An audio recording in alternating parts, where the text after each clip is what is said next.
An F1 race win is a highly emotional moment. Crossing the line in first, screaming down the radio, standing at the top of the podium, getting the trophy, spraying the champagne, and then celebrating in front of thousands of adoring fans. In terms of emotion, it is only comparable to getting a PlayStation on Christmas Day or finding a fiver in an old pair of jeans. So imagine the feeling of that being taken away. Well, 11 drivers know exactly what that feels like, and it's now time to take a look at all of them. Starting with number 1, James Hunt at the 1976 British Grand Prix. Hunt got caught up in a lap 1 incident with the Ferraris of Niki Lauda and Clay Regazzoni. Watch the Ferraris.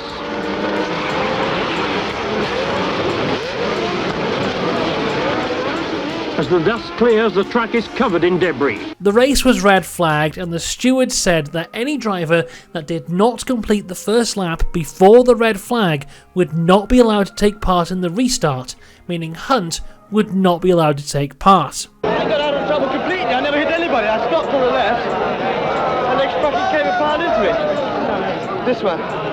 It's right, it's not swelling up yet. They caught on the steering wheel. Well, I know, there's a race going on there, boy. The British crowd then turned hostile, chanting, "We want Hunt," and throwing rubbish onto the track.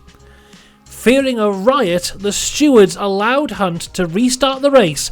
On lap 45, Hunt would take the lead from Lauda and go on to win his home race. 2 months later, it would be decided that Hunt should be disqualified, as he received outside interference to get the car back to the pits after the red flag, and the win was given to Niki Lauda. Number 2, Mario Andretti at the 1978 Italian Grand Prix. The 1978 Italian Grand Prix was a dark day in Formula 1 history. At the beginning of the race, we saw the crash that would ultimately end the life of Ronnie Peterson. The race was stopped and it would be restarted around 3 hours later. Upon this restart, both Gilles Villeneuve and Mario Andretti jumped the start. Mario Andretti would win, with Villeneuve finishing second, but both men would receive a 1-minute time penalty for the jump starts. Andretti would fall to 6th and Villeneuve to 7th, and for the second time in his career, Niki Lauda would inherit a win.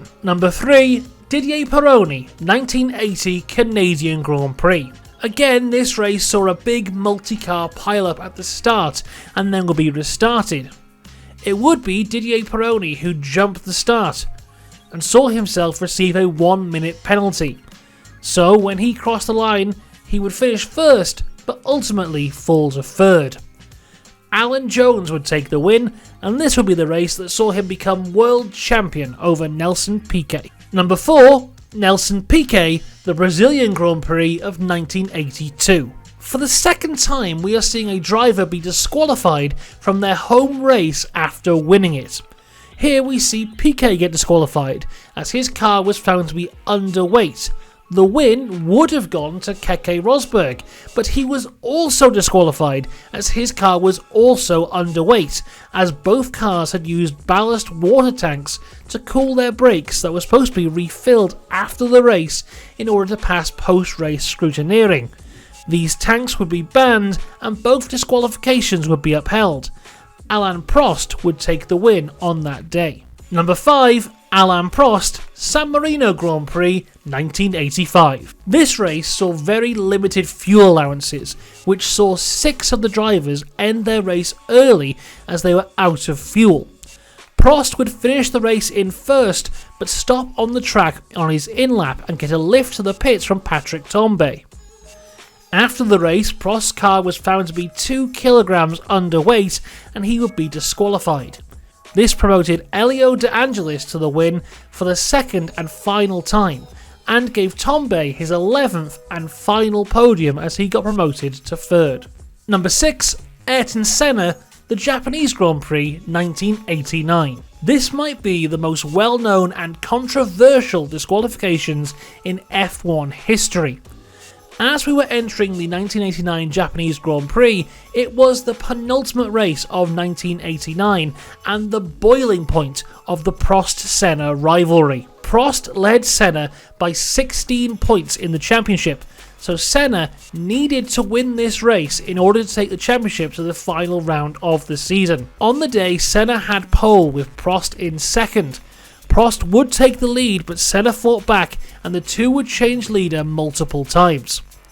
On lap 47, the two would collide. This is the opportunity that Senna's looking for, and he's going through. Ouch! Oh my goodness, this is fantastic!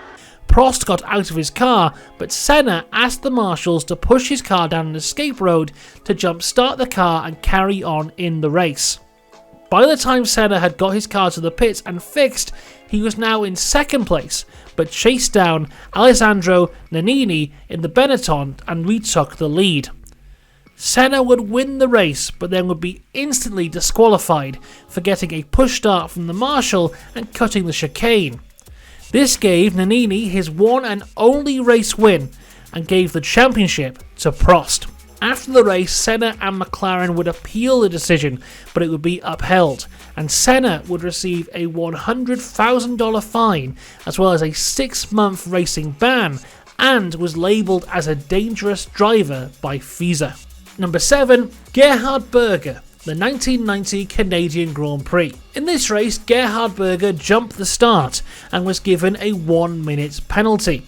Berger was in second place behind his McLaren teammate Ayrton Senna, who allowed him to pass to try and create a gap in order to try and counter the 1-minute penalty. Ultimately, Gerhard would finish 4th, just over a second behind Nigel Mansell, as Ayrton Senna would take the win.